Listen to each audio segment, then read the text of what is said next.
record button? Okay, that's good. Hi, good morning, co-banker George. Hope you had a nice weekend, and it was a beautiful morning in the Alhambra office. And according to John, the weather is going to turn pretty warm this week, right, John? True, near 80. Yeah, good. I'm looking forward to that. Let's start with the affiliates introduction. We have Nicole. Let's start with you, Good morning. Nicole.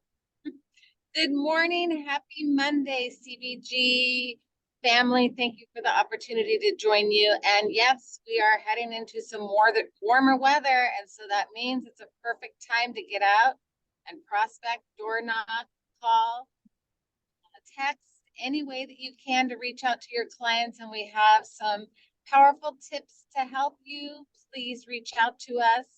And lastly, April 10th is just around the corner. It's a perfect time for you to reach out to your clients and remind them to pay their property taxes to avoid delinquencies. If you need a copy of the tax roll, let us know. We'd be more than happy to provide that to you. Thank you so much. Have a beautiful day. And remember Nicole and Yvonne, Fidelity National Title on your next transaction. Thank you. Have a beautiful day. Thank you, Nicole, for reminding us about the tax. It's important because if you don't pay the tax on the April the 10th, you get 10% penalty. So you don't want to do that. All right, let's, John, you're next. Good morning, how are you? Thank you. Good morning, Peter. Thank you for allowing us to be here. John Wax with SNAP NHD, Natural Hazard Disclosures. I'm going to piggyback on what Nicole said. Listen, April 15th, yes, around the corner. April 16th, reach out to your client, see if they have any additional cash now that they know how much they have to pay the government. And that way to lead in to find out if they have money to invest in real estate. It's a great way to do that. The other thing is, don't forget That's why we're in here. Yeah, Peter, give us. What's in the back? What's in the background there? Don't forget that we have the free lead report for your rentals. I'm from. And when you're working the buyers, we have the property tax estimator right on our website. So you have access to the internet. Sorry, John, I have to interrupt. I'm sorry, Peter. There's somebody in here that wants to introduce herself as well along with the affiliates. So I'm going to move off my chair after John's done. Okay. Anyway, at the end, at the bottom of our website page, we have resources. That's where our booklets are, English and Spanish. And we also have a blog page, which will help you with a lot of different subjects. How to protect yourself from wildfire. What is the wildfire report? It's in detail. It's an explanation of what that is and when you would probably use it. And remember, the wildfire report does not guarantee insurance. But if you're in a high or very high fire severity zone, it is a roadmap to wildfire risk. And it is just one of the things that the insurance companies look at when they issue insurances. I'm only a phone call away. I don't have mine on, but always wear your badges, have cards, pens, appropriate documents with you, because you never know where the next deal is coming from. Let's have a great second quarter. Thank you, Peter. Thank you, John. Appreciate that. I think we have a new affiliate that wants to introduce herself. Melissa, are you yes. ready to introduce yourself? Yeah, I'm ready. Okay, go ahead. Hi, everybody. Good morning. I'm Melissa. I'm from Achiever Termite and Team Young Construction. We've served realtors for more than 20 years. We provide free termite inspection for listing. We can provide escrow document in same day. Our repair team can do almost all kinds of repairs. We are licensed plumber, electrician, constructor. Our labor rate is 90 per hour plumbing. Please contact me if you have any construction related questions. Thank you, everybody. Okay, put your contact information on the chat there, and Okay. we'll contact you Okay. if situation arises. Okay, thank you, Melissa. All right, Keaton, how are you today? Go ahead. All right, Peter. I appreciate you guys having me here. You know, I'm an insurance broker. I'm a generalist, so I do everything: commercial, residential, health, life. But today I'm going to talk quickly about apartments. Some of you have probably heard State Farm non-renewed 72,000 policies in California. And a little less than half of those were apartment buildings. And not only State Farm is struggling with apartments right now, it's Guard, which is a Berkshire Hathaway company, they're non-renewing. Mercury, which you guys are probably familiar with, they're non-renewing. So anyone who owns an apartment building right now is hurting tremendously right now. And I urge you guys to use that to your advantage. Use this to farm previous clients if you have any that you've sold an apartment to. This is probably the biggest issue on their desk right now. You know, be a resource. The last thing they expect is, you know, their realtor to give them a call and you know, provide a solution for them to one of their biggest problems right now. You know, be a resource. Use this to farm. With that being said, thank you guys for having me and have a great week. So thank you. Keaton, what have your company done to alleviate this kind of problem? Well, depending on the type of electrical panels that the apartment has, we have a couple standard markets still that are willing to take a look at older apartment buildings if they meet the qualifications for the electrical panel. And that, even though they're standard market, they're about double the price of Mercury and State Farm because they were doing a killer job, but they just have inadequate rates right now. And if they have faulty electrical panels, we do have surplus lines carriers that are more expensive. But you know, a lot of these people who are with State Farm, you go direct to market, and they didn't know that there was a broker for apartment buildings, so we can just help them find coverage so that they're insured. Okay, all right. Thank you very much. Appreciate that. Okay, do we have any other affiliates other than NG Tang? They want to introduce themselves? If not, then I'll introduce the spotlight the speaker for today, the NG Tang from First American Titles. NG, go ahead. Okay, let me try to share screen. Hold on one second. Okay. Oh, it's not allowed. Let's see. Let me see if I can get to you too. Oop.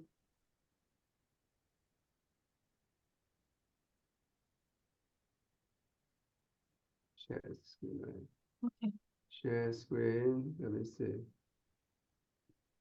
And then I'll add this to our stuff. Can we? Do you want me to see if I Yeah, can? can you do that, Michelle? Yeah. Let me see, Uh, Angie, let somehow me I just can't- see if I can add you. Okay. Yeah, somehow I got cannot you. edit on my end. Okay, can? you're a All right. co-host. Okay, let's see. Yeah, okay, Angie, you're on. Okay, perfect. Yeah, Can everybody see my screen? yes, I can. Okay, great. Woohoo, we're ready to start. Okay. Hi guys. I'm Angie Tang and I'm trying to implement this new thing called Thrive with the Tang team. And I'll go over Thrive in a little bit, but I wanted to I've known you guys for maybe a lot of you guys for over 20 years because I've been in the business for over 20 years, but I don't think I've really gotten into who I am as a person. So a lot of who I am as a person reflects into my work behavior. So I wanted to kind of introduce myself over again in the last 20 years, even though I've known you guys for so many years. So this is what I stand for. Let me just see if I could play this so you can see the whole thing. There you go. So this is what I stand for, and I've done this with some of the board. So if you guys seen this before, I apologize. But you can always hopefully gather some new information. So be kind, work hard, stay humble, smile often, go explore, stay loyal, keep honest, live simply, be thankful, think deeply, never stop learning, give freely, speak kindly, eat well, laugh often, think positively, stay strong, be grateful, fear less, help more, never stop exploring, take chances, help others, travel when possible, dream big, and love always. And if you don't stand for something, you'll fall for anything. So I always remind myself with all these, I guess, words to make sure that I'm always grounded. Let me move on to the next screen. Hold on, let me see here. And so this is my family. This is my I guess my fortress, my lighthouse. This is where all of my energy's been devoted to as I've been growing up. I've been like 46 years with them, and this is where my foundation lies. This is my immediate family. This is our last Christmas. My daughter's in the middle, and my sisters. We're making like a little diamond triangle, and then all three of us graduated from USC. So the little one is the one in the front. So that all three of us are very proud Trojans. Right on. Thanks. And this is the rest of my family, and we have massive gatherings. There's always at least 70 of us. This is just the cousins. We've got like 21 cousins, so we always spend a lot of time together. There's always a festivity. There's always like a birthday or a celebration. This weekend we had a 100th day celebration for my little, I guess she's my niece. I'm not sure. My cousin's kid. I don't know what that makes her, but she just turned 100 years. So this is 2 Christmases. Cousin, yeah. And this is my little one. This is my why. This is why I work so tremendously hard. She's my little sunshine. I had her very late, and so it's a blessing to be able to have her in my life and in my family's life. And her funky hair, the second picture, I wake up to that every morning. It's my day off right. She has the funniest looks with me. She loves to kind of, I don't know how she learned to pose, but she poses by herself because I definitely do not pose at all. And then her last picture is a school picture. And when I have some time, this is the things that I love to do. I am a very adventurous person. The picture on the left, when I went snowboarding, I actually had to hike up like a mountain before I can actually ride down the mountain. I got kissed by a turtle. I like racing cars. I used to do a lot of triathlons and marathons and ride my bicycle for like 100 miles. And I think all of these types of exercises builds mental strength. So when we're going through difficult times or difficult files or, just an odd time in our life where we're trying to learn from that challenge, I think having the ability to really push your physical nature really strengthens your brain, because it's so much easier to just give up than when you discipline yourself to move forward and cross the finish line. I've also done some boxing, and now I've been doing a lot of hot yoga. I think you can recognize some of the girls down there. Brandon's in there, Lena's in there, Tatiana's in there, Nanette's come out before, my sister and a few of us. So we have a really great time getting a 60-minute workout of everything. Like it's meditation and strength training with weights, and you're sweating a buttload. It's a lot of fun. And so now we're going to do Thrive with the Tang team. And this is how I came up with this. Was I was thinking about my daughter, my why, and I was thinking, how do I get her to thrive in a society that we're living in now? What can I do to get her the best possible guidance to help her grow in a very challenging environment? And that started reciprocating, and I started reciprocating my brain, thinking, how can I do that for my realtors? And so I came up with this method called Thrive. So I broke down Thrive. And so T means teamwork. How do we all work together to get to the same results? If I can't help provide you the resources to help you grow, how is this going to be a mutual partnership? Without your growth and without my resources to help you grow, how are we supposed to be partnered up? We can't.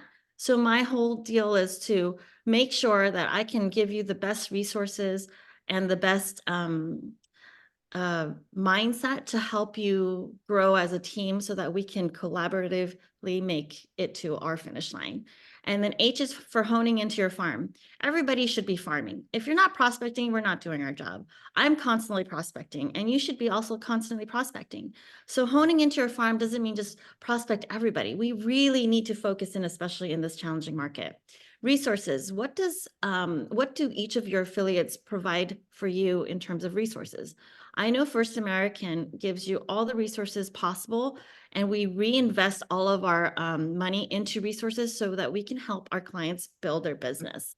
Investing in your business. How are you investing in your business? Are you guys investing in your business by doing by playing in the comfort zone, or actually stepping out of the comfort zone so that you can make sure that you're capitalizing on every resource, every farm, every asset, so that you can actually grow your business? And how are you being a visionary in the real estate? Are you being a visionary compared to your peers? How are you thinking differently? How are you working the resources from, like your affiliates or title, NHD, home warranty? We all have resources to help build your business and elevate you to the next level, but are you actually utilizing them? Are you actually implementing in your vision what you want and putting it out there? And education, how are you educating yourself? Are you learning everything possible? Are you coming to all the classes that Peter puts on, Michelle helps you with?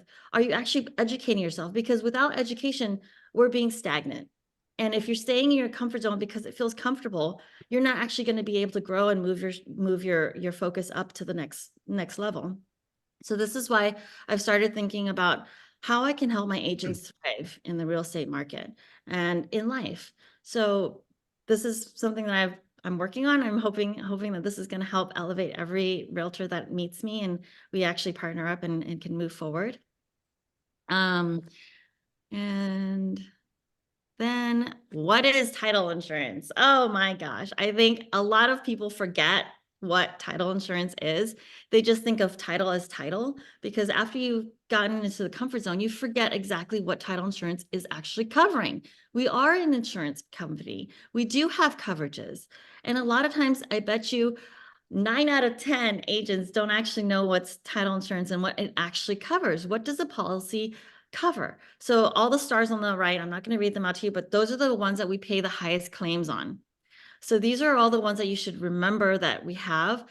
I didn't add the next star, another star regarding permits, because lately we've had 2 claims on permits, and that was like $50,000 that we've paid out in claims, just like that. It was not even something we had to litigate over. It was just check out for 25,000 each. So it's very important that you guys actually look over title insurance, your policy, what is it that you're actually being covered, because it's really important when your clients come to you, if they ask you, hey, I have, a citation from the city saying that my permits are not valid, even though it's been owned like 4 times over. These are things that you want to reach out to me and say, hey, Angie, they're having a permit issue. Can you take a look at it? Maybe it's a claim, but these are the things you want to look out for. These are the things you want to educate yourself with Thrive. And then this is a great piece to have as a marketing tool. And so it's 73 ways you could lose your home. It's very impactful. And I can provide these to you free of charge because it's title related and it's a trifold. It's actually really beautiful. I wish I had a prop for you, but I can bring some to the office. So it's actually a trifold. And when you open, it's in the front, it says 73 ways you could lose your home. You open it up and it looks like a door. And then you open the door up and then it'll give you the 73 ways you could lose your home. A really great marketing piece to use for your lead gen class. And I believe this is also our policy. So look over the policy, understand the benefits of your policy. We call ours an Eagle policy, and our Eagle policy covers a lot of different you got to look at it. There's like, I think 73, not 73. It's like I forget off the top of my head, but I think it's like 34 different types of insurance that we cover. There are 2 different types of policies that we have, a standard and an Eagle policy. So they're very, very different. The standard policy is a lot cheaper, but there's only like 10 things that it actually will insure. But when you get the Eagle's homeowners policy, then you're going to have like, I think it was like 34 different types of what's it called? 34 different types of items that we insure in our policy. So something to look out for, something to read, something to look over. If you don't know what they are, please let me know. I have handouts for you guys. I have the home buyer's guide, the home seller's guide that breaks it all down for you. And those items, those booklets, you can also use that for your lead gen. So I think that wraps it up. Peter, how am I on time? Yeah, Angie, very, very good. It looks like you are leading a very, very fun life. That's good. You need Well to balanced. Yeah, well balanced. You need to get your work and the pleasure in balance in order to really enjoy life. That's good. I'm glad for you. Thank you, Peter. Now for the Eagle policy, most of the people here haven't heard about it. At least I haven't. So maybe can you send us some brochure? Yeah. Email, and then I will blast it to all the agents so Sure. that they can have a consideration of the Eagle policy. It looks like it's more comprehensive than the standard one, right? Yeah, much more. That's what, and costs a lot more too. No, not even that much. It's only 10% difference. It doesn't even make sense Okay. to do the standard. Maybe that's worthwhile to get it. Yeah, definitely. I'll send it over to you, Peter. All right, thank you very much. Thank you Appreciate so it. much for your time and attention, everyone. Okay, so can you stop the screen sharing? Yeah, let me try to, how do I? Yeah. Yeah, Did I it think you stop? did it. Yep, Okay, you got it. Thank you very much. thank you. All right. Now, I think that's all the associates, affiliates. Do we have any other ones that came in late and you want to share with us? If not, then I'll go right into our business, our regular business. Before we go to our regular business, I would like to do the housekeeping items.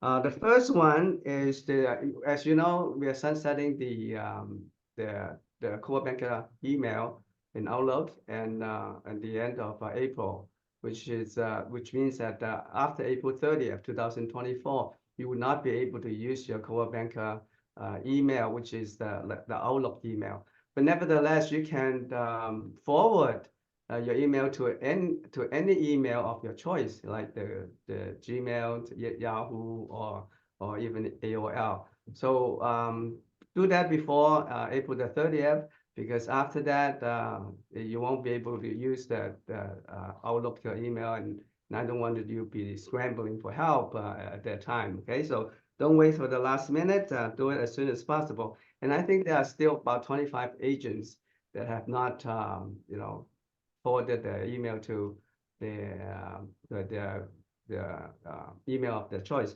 So do that as soon as possible. Okay. And the next item is that we have a risk management seminar on this coming Wednesday at 10 o'clock. This is the annual risk management that we do with our E&O attorney, and his name is Brian Smith, and he has done it a couple times with us already. And he's very informative. He's a great speaker, and he'll tell you everything about the lawsuits, how to avoid them, and how to prepare for it, and it's a fun time. Last time we had an event, we had a great time. And it will be a hybrid. That means that you can either come into Alhambra training room personally, in person, or you can do it through Zoom meeting. Okay, so it will be this Wednesday at 10 o'clock. Don't miss it. All right, the last item is about the award ceremony, and every year we have the awards ceremony that we distribute the certificates from the core banker home office, and this year we have about 20 of them that qualify for the awards. So we will be hosting award ceremony on May the 17th. Now the venue we're still considering.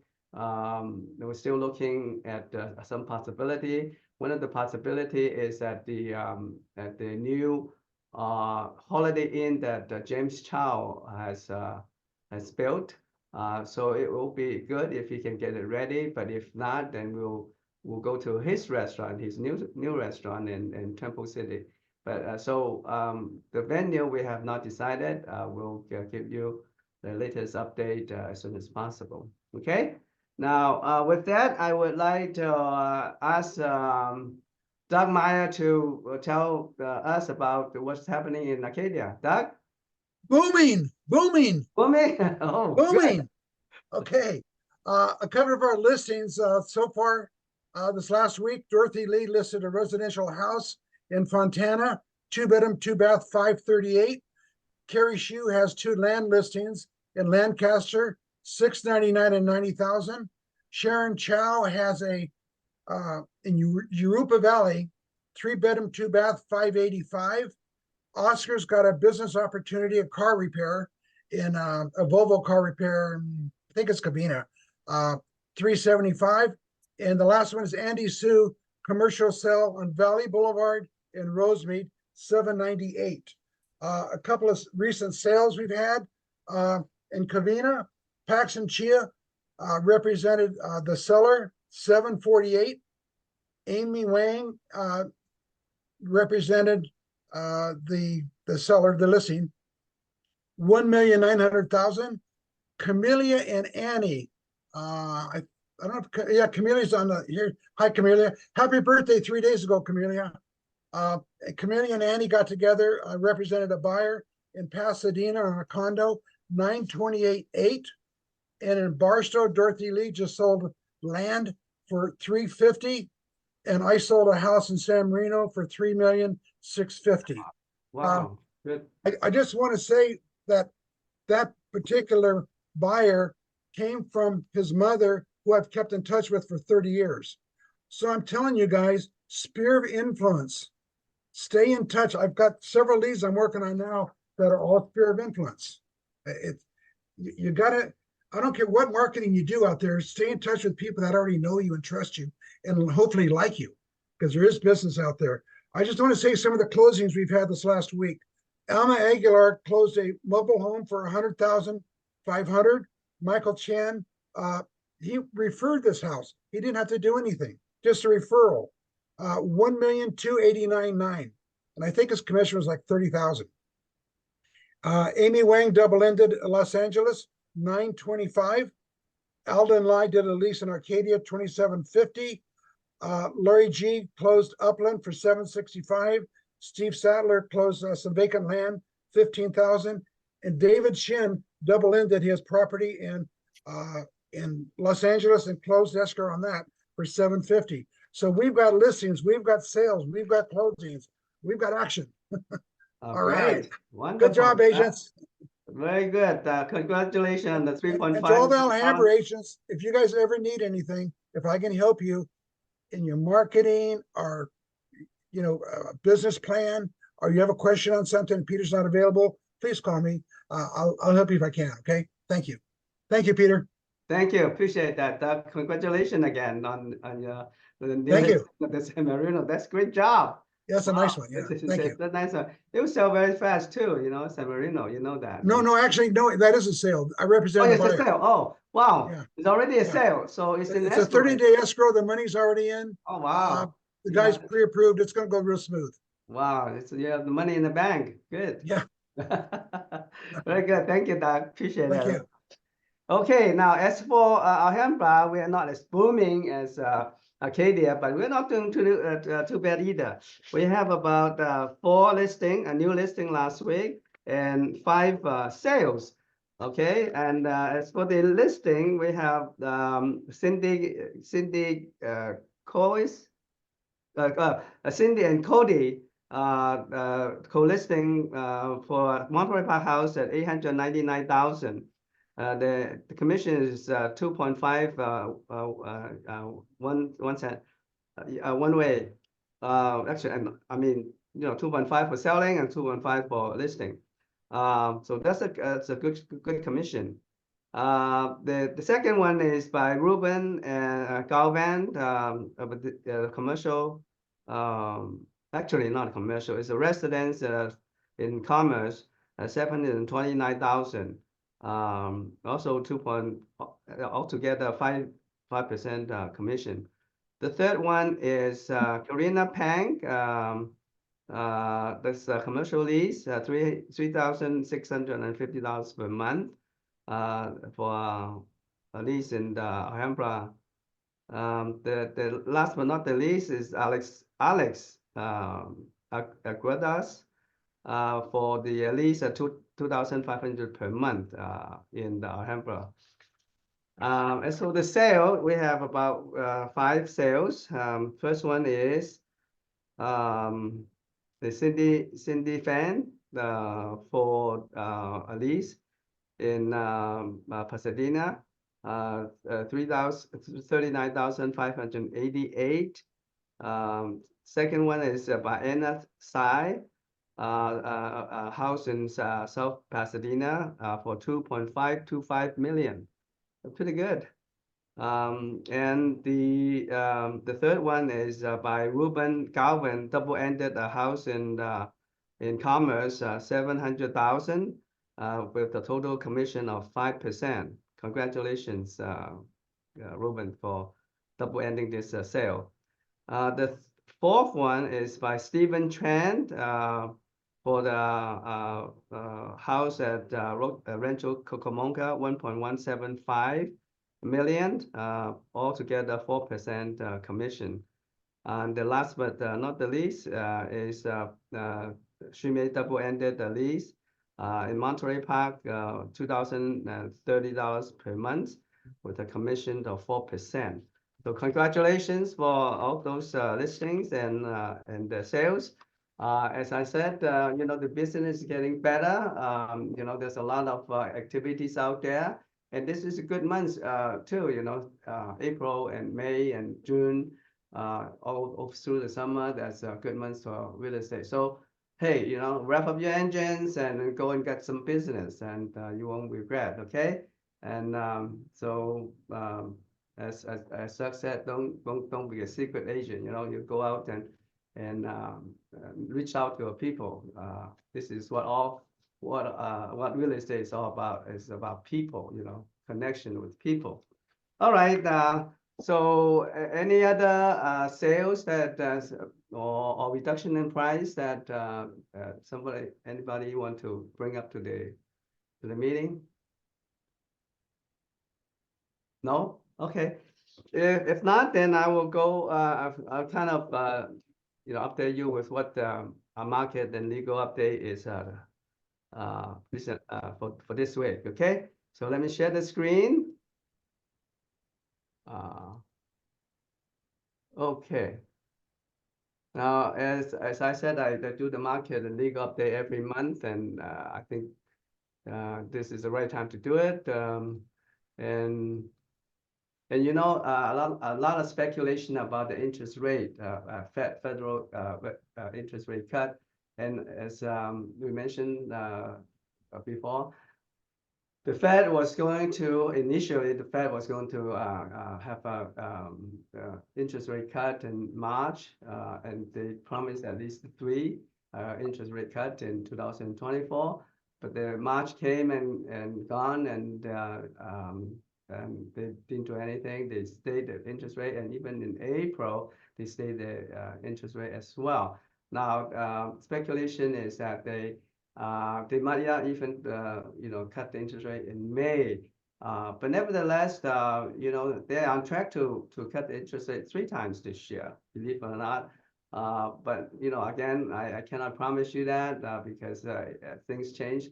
A lot of things in the economies are kind of fluid, and you know, the economy is going in different directions, and depends on where you consult. A lot of you know, the consultants and economists have different ideas, but nevertheless, you know, according to the Fed, they are still on track to the interest rate cut in 2024.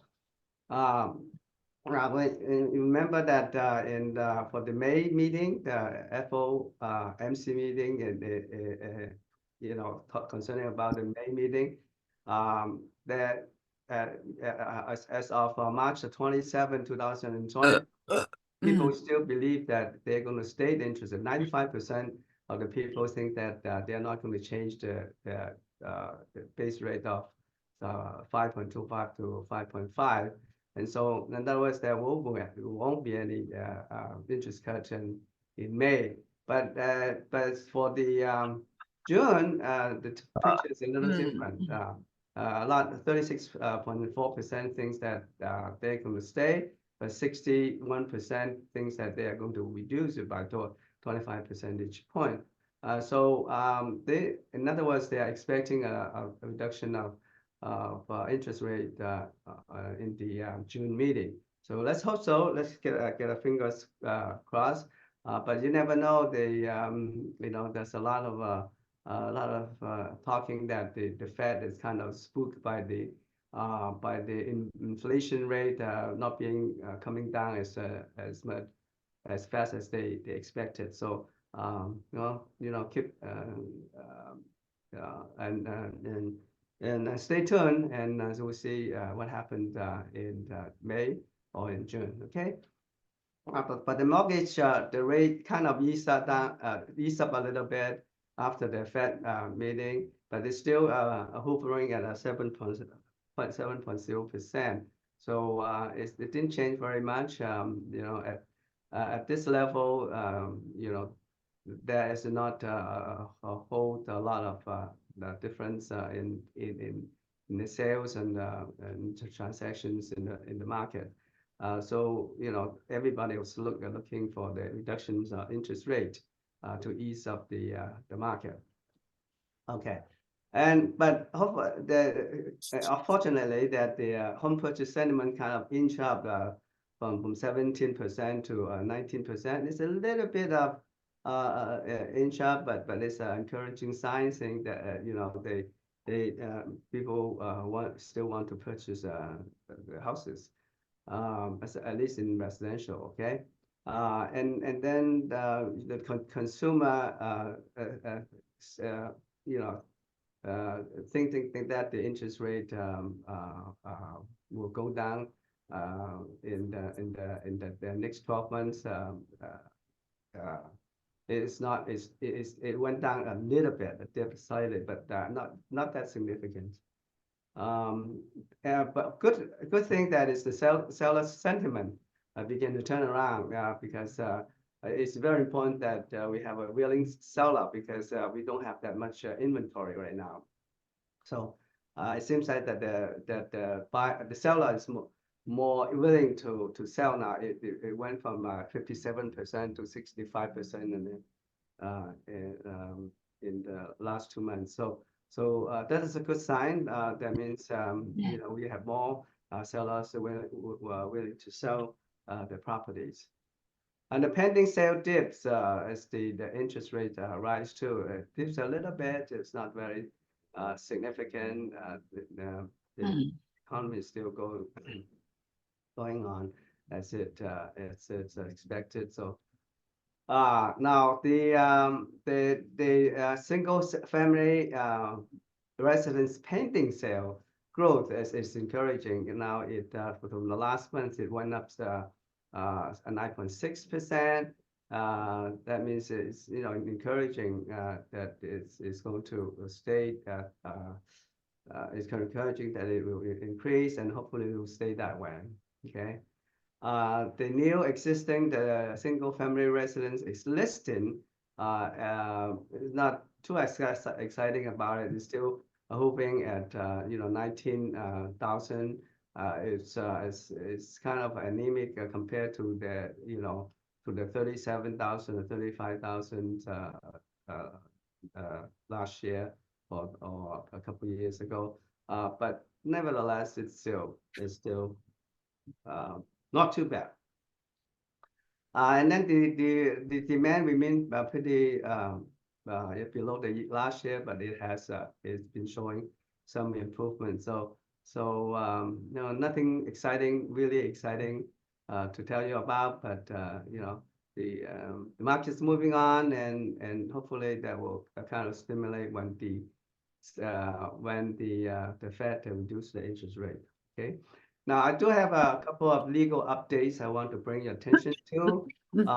As you know, that there's a lot of things happening in the housing market, and people are concerning about the just causes, and effective April 1st, 2024, there are only 3 just causes that you can evict a tenant. The first one is the family move-in, which means that you want to let your relative, or you want to move in yourself, or you let your relative move in to the house, and so that you want to tell the tenant that they have to move out. So that's one of the just cause. And the second one is a substantial remodeling, which means that you know, if the house is too old and you want to really make a substantial remodel of the house, and that's the reason that you can put up as an eviction. And the third one is to remove the property from rental market. Now this is a little tricky, because you know, you're basically saying that, hey, I don't want to rent out anymore. I want to use it for my personal use. But then, then after you withdraw that from the rental market, you have sustained not renting it to anybody else for at least a year. Now, if they finally come back and say, oh, you just want to get an excuse for me to move me out, and now you want to rent it back to the market, that is totally forbidden, so you cannot do that. Once they find out that you're doing that, then you have probably a big lawsuit on your hand. Okay.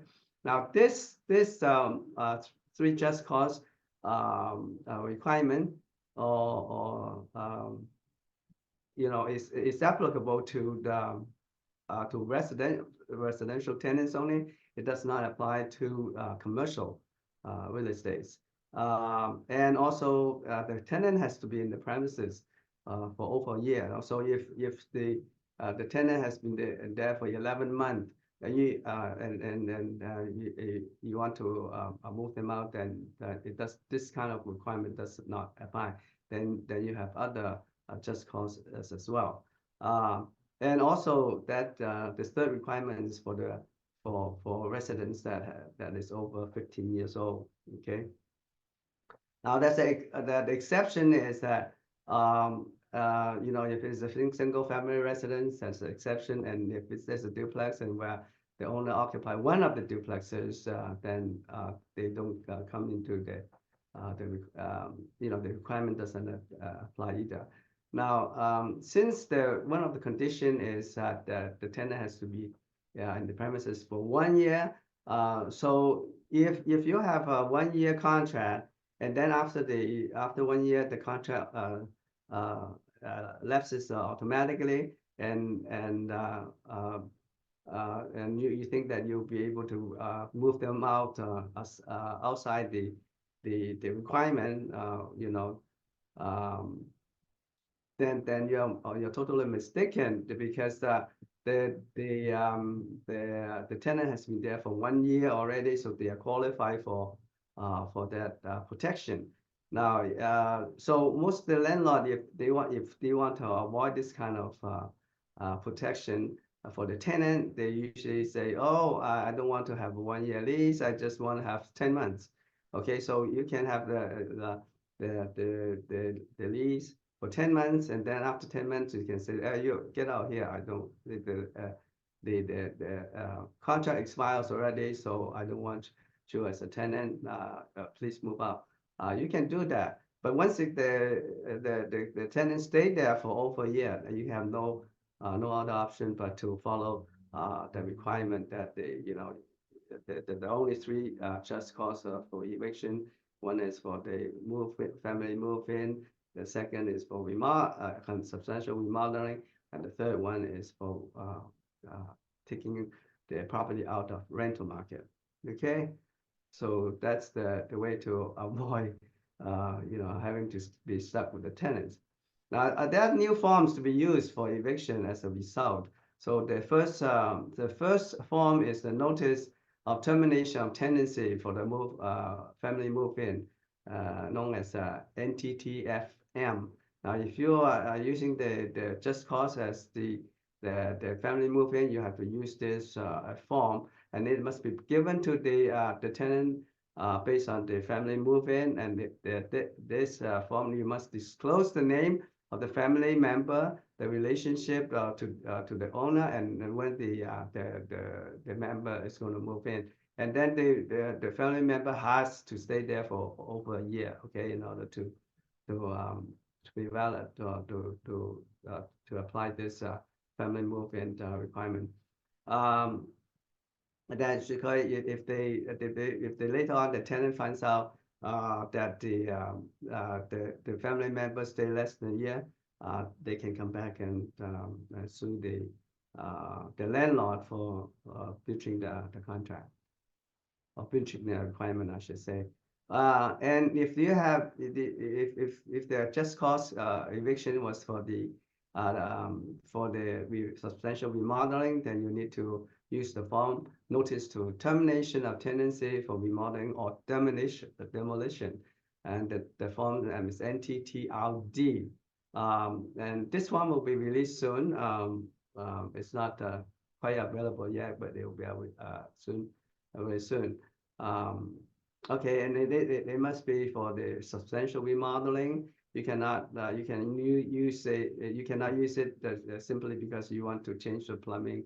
Repair the plumbing system, or replace the panel, the electrical panel. It has to be very substantial remodeling, and you must disclose what work need to be done. Okay, that's very important. And how long does it take, and whether the tenant can move back to the house after the remodeling, and then how much is the new rent. Okay, so if you allow the tenant to move back to the house after the remodeling, then you have to disclose how much the rent it is, and it has to be reasonable. You cannot just jack it up the way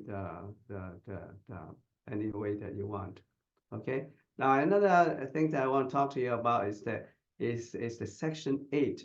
There are more and more Section 8 applicants for the rental houses, and it's creating a lot of confusion and turmoil for the leasing agents. They are saying that, hey, am I obligated to rent it to the Section 8 people no matter what? The answer is no. You're not obligated to rent it to them if they don't qualify if they don't qualify to pay the rent, and then you have to treat them just like the regular tenants. If they don't qualify, they don't qualify.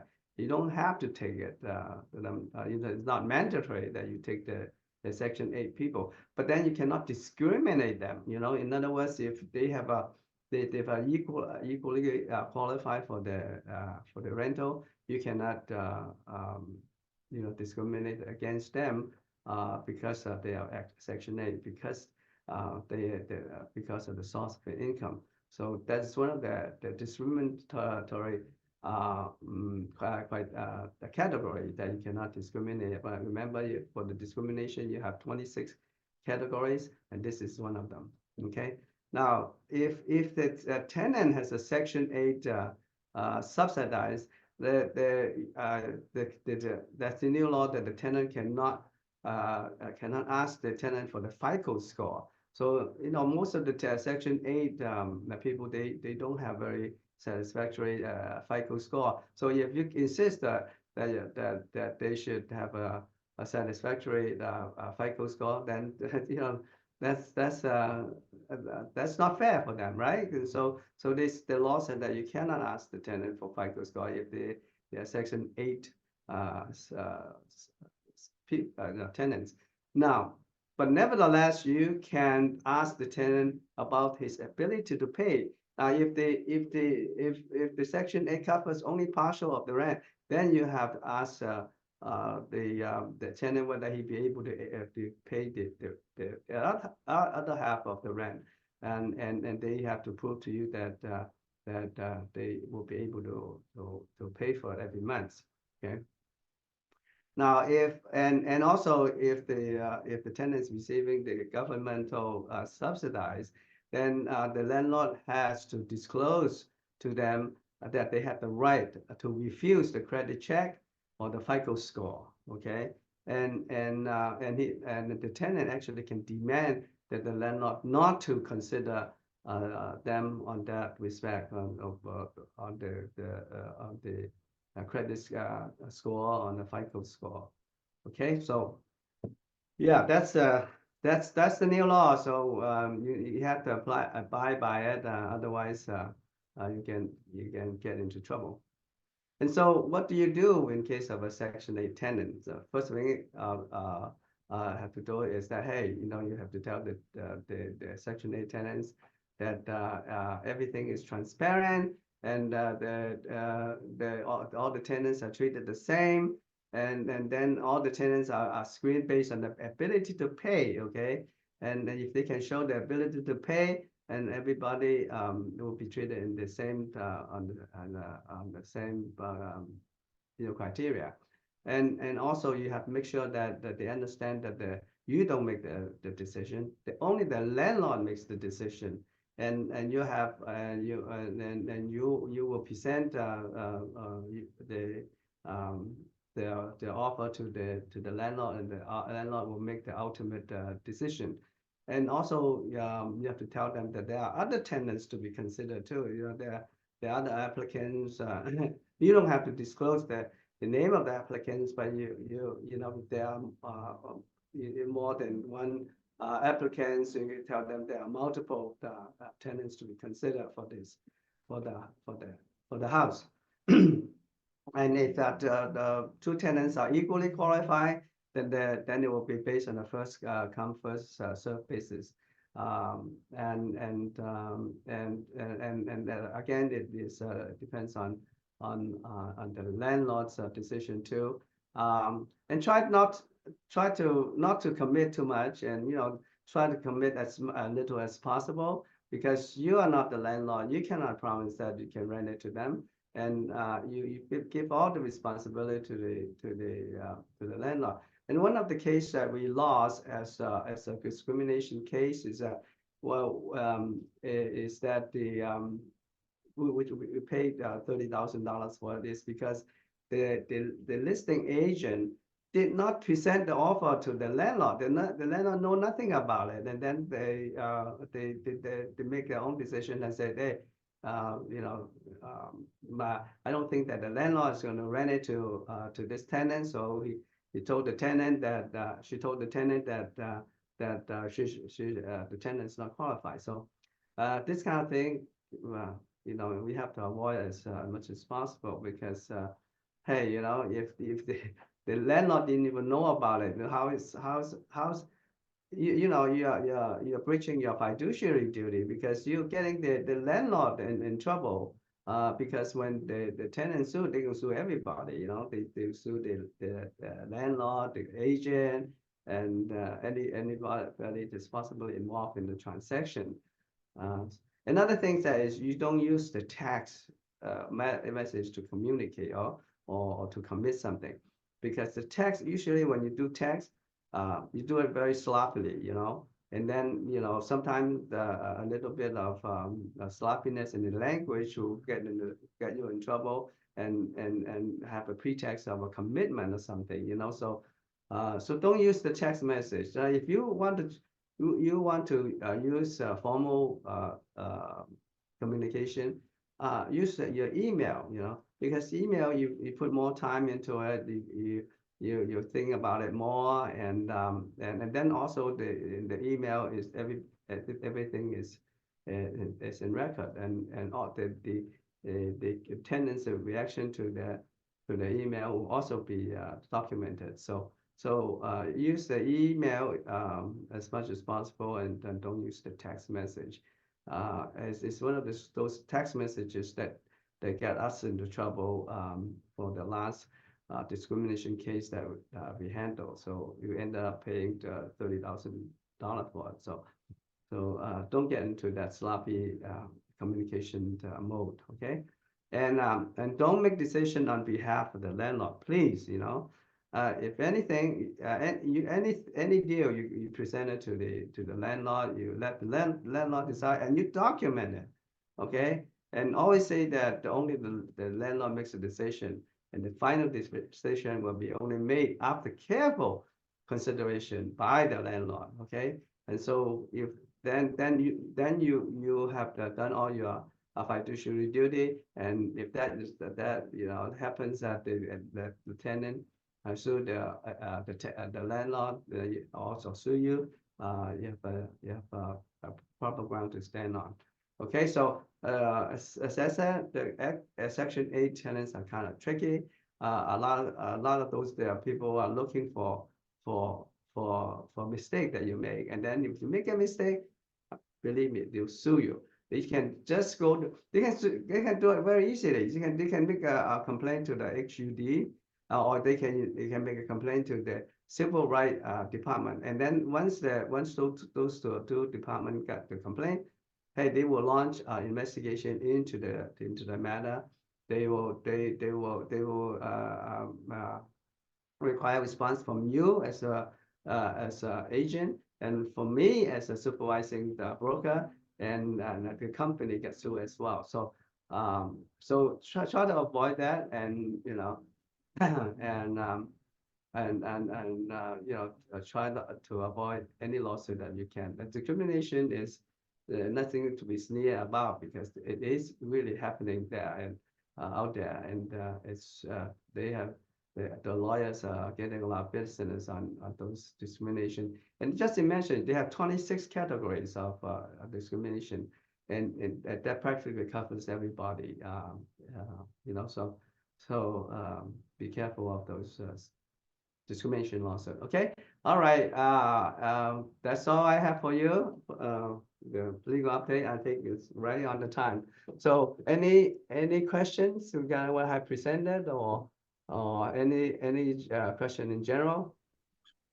Yeah, Peter. Yeah. I have somebody that was representing a family that were asked to move out of an apartment building, and the mother was severely handicapped with a heart condition, and they moved over there to be close to the hospital and the doctors, but the corporation that owned the apartment building kicked them out anyway. Oh, Any recourse? what on what course of action that they? That having the older lady move out was causing her a lot of stress on her heart, and you know, I didn't really get involved too much. I just said, you know what, you have to contact an attorney. I don't have the answers for that, and Yeah, I'm not a very legal careful. representation and all that other stuff. Yeah. But then, oh no, we just want to know if we can stay here because of my mother's condition. I said, contact an attorney. I don't know. So I just wanted Good to know. answer. Yes, good answer. It all depends on the facts. There's a lot of fact dependent on it. Yeah. I just want to know, did they really have any protection because the mother was handicapped with a Well, heart condition? again, it depends on the situation. Now, if the condition of the mom's condition is such that they qualify for disability, and then, you know, moving out the house is a tremendous hardship for them. They can plead for hardship, you know, and all depends on what the court will like, and depends on what kind of disability they have, you know, and so it's not a slam dunk Lawsuit. yeah, lawsuit. Yes.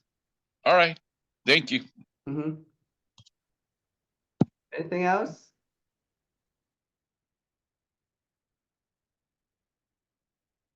No? Okay. If not, then you know, this meeting is adjourned, and I'll see you next week. Okay. Have a great week, Have a everyone. great week. Bye bye. Bye, everybody. Bye-bye. Bye. Bye-bye, Peter.